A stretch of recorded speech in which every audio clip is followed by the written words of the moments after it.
முன்னாள் முதல்வர் ஸ்டாலின் ஐயா அவர்கள் எல்லா கல்யாணத்துலையும் போயிட்டு ஒப்பாரி வைக்கிறாரு. இந்த ஆட்சி கலைஞ்சிடும், 5 மாசத்துல கலைஞ்சிடும், 6 நாள்ல கழிச்சிடுவோன்ட்டு. அவங்களுக்கு தான் 6 மாசம் நீங்க தான் சொன்னீங்க டைம் கொடுக்குறேன்ட்டு. அப்புறம் ஏன் கலைக்கணும்னு ஆசைப்படுறீங்க? அவர் செய்யறது செய்யட்டும், செய்ய விடுங்க. உங்களால பண்ண முடியாத அவர் செய்யறாரு, செய்யட்டும். இருக்கிறத சொல்லுங்க. அவர் கேட்டுக்கிறாரு, சட்டசபையில கேட்டுக்கிறாரு. ஏன் போய் எல்லா இடத்துலயும் புலம்பி நிக்கிறீங்க? உங்களை 5 நிமிஷத்துல பேசுனதையே உங்க குளத்தூர்ல காணோன்னுட்டாங்க. அது புலம்புறதுக்கு சட்டசபையில என்னத்துக்கு கூறுறீங்க? மக்கள் பிரச்சனையை பேசுறதுக்கு. தலைவர் எதுனா சொன்னாருன்னா அதுக்கு மாற்று கருத்து இருந்தா அங்கேயே சொல்லுங்க பதிலு. நீங்க வெளிநடப்பு செய்யிட்டா அப்ப மக்களுக்கு என்ன பயன் இருக்கு? சட்டசபையில ஒரு பயனும் இல்லையே. ஊழல் இல்லாத ஆட்சி. ஏடிஎம்கேயும் டிஎம்கேயும் அவ்வளோ ஊழல் பண்ணி வச்சுக்கிறீங்க. பத்திரிகையில் அவ்வளோ வருது. நான் ஒன்றும் எக்ஸ்பர்ட் கிடையாது. பத்திரிகை சொல்றது தான் சொல்கிறேன். இவ்வளோ ஊழல் பண்ணி வச்சுட்டு நீ வந்தா என் மேலே கேஸ் போடாத, நான் வந்தா உன் மேலே கேஸ் போடாத. அது மாதிரி அண்டர்ஸ்டாண்டிங்கில் போயின்னு இருக்கீங்க. இப்போ ஒரு மனுஷன் வந்து ஊழல்லாம் கண்டுபிடிச்சு வெளியிடுறாரு. அதுக்கு நீங்கள் என்ன பதில் சொல்ல போகிறீங்க? விஜய் வந்த பிற்பாடு இப்போ இந்த கெஞ்சா குடிக்கித்து ஒயின் ஷாப்பு இதெல்லாம் எவ்வளோதான் கட் பண்ணிக்கிறாரு. அவர் ஆட்சியில் வந்த பிற்பாடு இவர் போகலாம் கல்யாணத்துக்கு போய் நான் அப்படி பண்ணுறேன் இப்படி பண்ணுறேன் இது சரியான சொல்கிறதெல்லாம் அது போயிங்க. இனிமேல் விஜய் தான் வருவார், விஜய் தான் எல்லாமே பண்ணுவார். முக ஸ்டாலின்லாம் வேஸ்ட்டு. அவர் சொல்லி அவங்க அப்பா புள்ளி சொல்லி இருக்கிறதெல்லாம் வேஸ்ட்டு. விஜய் தான் எல்லாத்துக்கும். எங்கே பார்த்தாலும் விஜய் விஜய் விஜய் இதை தான் பேசுகிறாங்க, விஜய் பற்றி தான் பேசுகிறாங்க. நாங்களும் எங்களுக்கும் விஜய் வரணும், விஜய் தான் இருக்கணும்னு நாங்களும் மக்களும் பொம்பையிலேருந்து சின்னதுலேருந்து நாங்களும் அதான் பாடுபடுறோம். விஜய் தான் எங்களுக்கு தேவை முக்கியமாக அப்படின்னு தான் நாங்கள் எல்லாமே நினைக்கிறோம். அவர் சொல்லலாம் இன்னும் 4 மாதம் 6 மாதம் அவர் இருக்கு அவ்வளோ கவுந்துரும். அதெல்லாம் சும்மா கதை. அதெல்லாம் அவங்க மன தீர்த்திக்காக அவங்க அப்படி பேசுகிறாங்க, வேற ஒன்றும் கிடையாது. ஆனால் விஜய் கண்டிப்பாக இருப்பார், வருவார். இன்னும் எத்தனை வருஷம் வந்தாலும் அவருக்கு தான் மக்கள் போடுவாங்க. இவர் நினச்சிக்கலாம் எத்தனை வருஷம் 5 வருஷமா 6 வருஷமா அவர் ஜெயிப்பார், அப்புறம் நம்ம தான் வருவோம்னு அவர் நினச்சிக்கலாம். அப்படிலாம் கிடையாது. பார்த்துட்டாங்க எவ்வளோ நாளைக்கு அவரே ஆளுவார். இது ஒரு வாய்ப்பு நம்ம விஜய்க்கு கொடுக்கணுன்னு தான் மக்களை நாங்கள் எல்லாமே சேர்ந்து நாங்கள் கொடுத்தது உண்மை. கண்டிப்பாக அவர் வருவார், எல்லாருக்கும் மக்களுக்கு நல்லா செய்வார். நீங்கள் ஆட்சியில் இருக்கும்போது செயல் திட்டங்கள்லாம் ஒன்றுமே செய்யலை. ஆனால் இப்போ ஒரு சின்ன குழந்தை ஒரு ட்வீட் போட்டாலே அவர் வந்து அந்த செயல் திட்டத்தை உருவாக்குறாரு. நான் உட்காந்துக்கிறது வந்து அம்மா ஹோட்டல் பின்னாடி உட்காந்து இருக்கேன். அந்த அம்மா ஹோட்டலை வந்து நீங்கள் வந்ததுமே ஆட்சியில் வந்ததுமே அடித்து ஒடிச்சு அது இல்லாத பண்ணிட்டீங்க. அதனால எவ்வளோ மக்கள் பயனடைஞ்சாங்க. இப்போ எங்கள் தலைவர் வந்து அதை திறந்து வச்சுக்கிறாரு. அம்மா உணவகத்தால் வர்தா புயலில் எல்லாருக்குமே சாப்பாடு கொடுக்க முடிஞ்சுது. ஆனால் இப்போ வந்த புயலில் உங்களால் கொடுக்க முடியல. ஏன்னா அம்மா ஹோட்டல் இல்லை. அப்போ இருந்தது அம்மா உணவகம். இருக்கும்போது ரொம்ப அராஜாங்கங்க. அவர் வந்து இந்த குழந்தைங்களை கெடுக்கிறது, அந்த அராஜகம், வீடு உள்ளே போடுறது, என்ன பொருள் தான் திருடுறது, அந்த அராஜகம் அவரால் கட் பண்ண முடியாத அதே கேர்லெஸ்ஸாக விட்டுட்டாரு.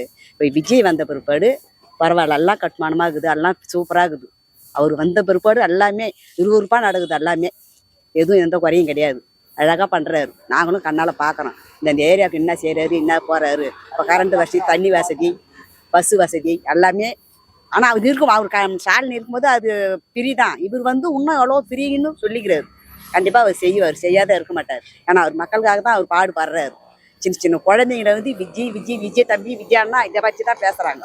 அவர் கண்டிப்பாக ஜெயிச்சு இன்னுமா அவர் பாரு. ஆனால் அவர் தோக்க மாட்டார், எதுலையுமே கரெக்டாக இருப்பார் அவர். ஏன்னா அந்த அளவுக்கு அவர் மக்களுக்காக பாடுபடுறாரு. அவங்க குடும்பத்துக்கு அவங்க ஜனத்துக்கு எதுவுமே பாடுபடுறாங்க. மக்களுக்கு தான் எனக்கு முக்கியம், அவங்க தான் என்னை குழக்கி வச்சாங்க, அவங்களால தான் நான் இருக்கிறேன் அந்த அளவுக்கு அப்படின்ட்டு அவர் மக்களுக்காக தான் போராடி மக்களுக்காக பார்க்குறாரு. இனிமேல் அவர் இருந்தால் தான் இந்த நாட்டுக்கு இன்னும் நல்லா இருக்கும். இவரெல்லாம் வந்தால் அது சரி வராது. அவர் நினச்சிக்கலாம் அவர் கவுந்துருவார். இன்னொரு 4 மாதங்க தான் அப்படி இருக்குது. இப்போ அவர் 4 மாதம் வந்த பிற்பாடு தான் இன்னும் மும்முரமாக நடக்குது ஊருங்களில். கண்ணகி நகரில் இப்போ முன்னத்தைக்கு இப்போ எவ்வளோ தான் அவர் வந்து ஏற்பட்டு ஜெயிச்சு பிற்பாடு எவ்வளோ தான் குறைஞ்சிக்குது. இப்போ எங்களுக்கு நாங்கள் பார்த்துன்னு தான் வரோம். அதுக்கு மட்டும் போலீஸ் ஸ்டேஷனில் ஜனம் ஜெயின்னு இருக்கும். நாங்கள் கண்ணால் பார்ப்போம் அந்த ஜனத்துங்களை. பார்க்க முடியும்னா பார்த்தா சண்டை, வெட்டிட்டாங்க, குத்திட்டாங்க, இப்படி தான். இப்போ அந்த 4 மாதம் ஜெயிச்சு பிறகு பேசனே ஜோனுக்குது. அந்த அளவுக்கு விருப்பம் நடக்குது. 10-11 வருஷமா இங்கே வசிக்கிறேன். ஆனால் இந்த நாள் வரையும் இல்லாத செக்கிங் வந்து இப்போ பண்ணுறாங்க. தலைவர் ஆட்சி வந்த பிறகு செக் பண்ணுறாங்க. ஏமா குடிச்சிட்டு வரான், போதைப் பொருள் எடுத்துன்னு வரான், அதெல்லாம் செக் பண்ணிருக்கிறாங்க.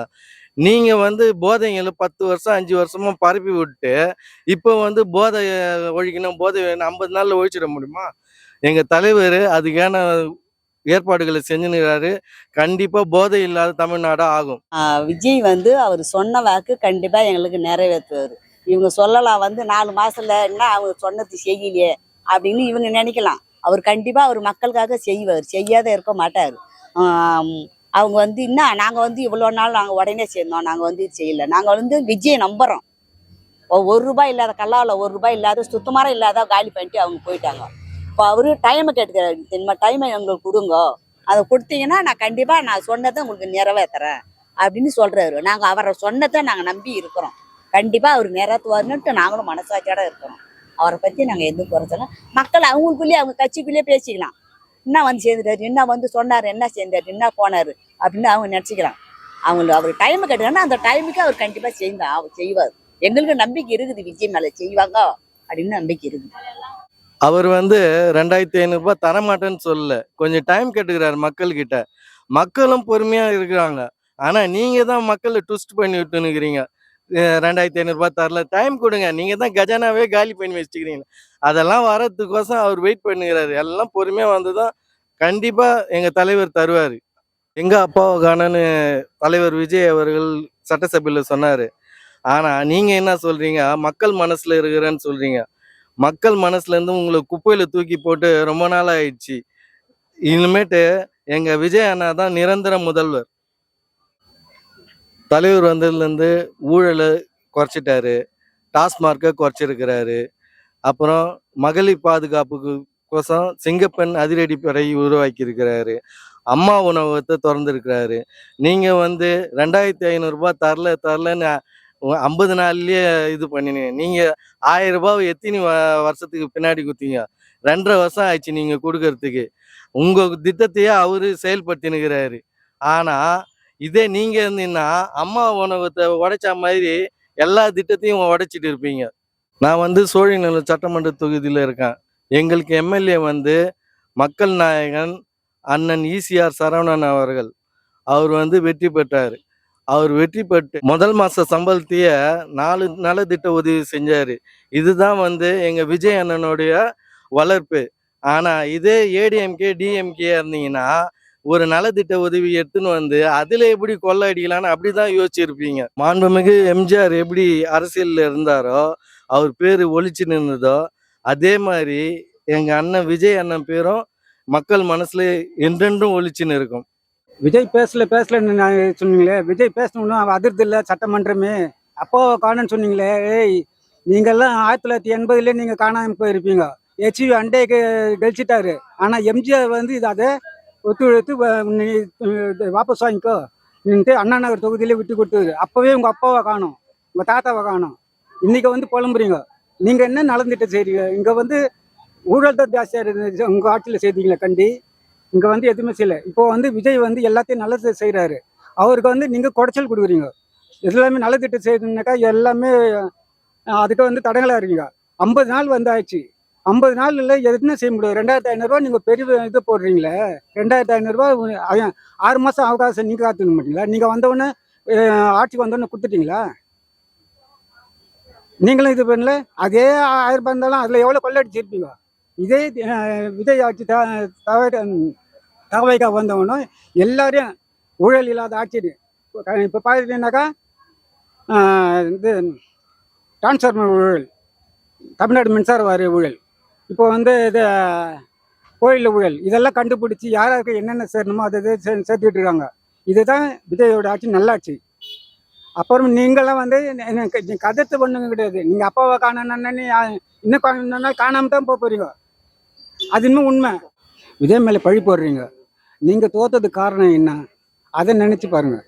அதுக்கு அடுத்த தடவை நீங்கள் எழுப்பீங்களா இல்லையான்ட்டு தேர்தல் நிற்பீங்களான்னு மீண்டும் விஜய் மேலே பழி போடாதீங்க.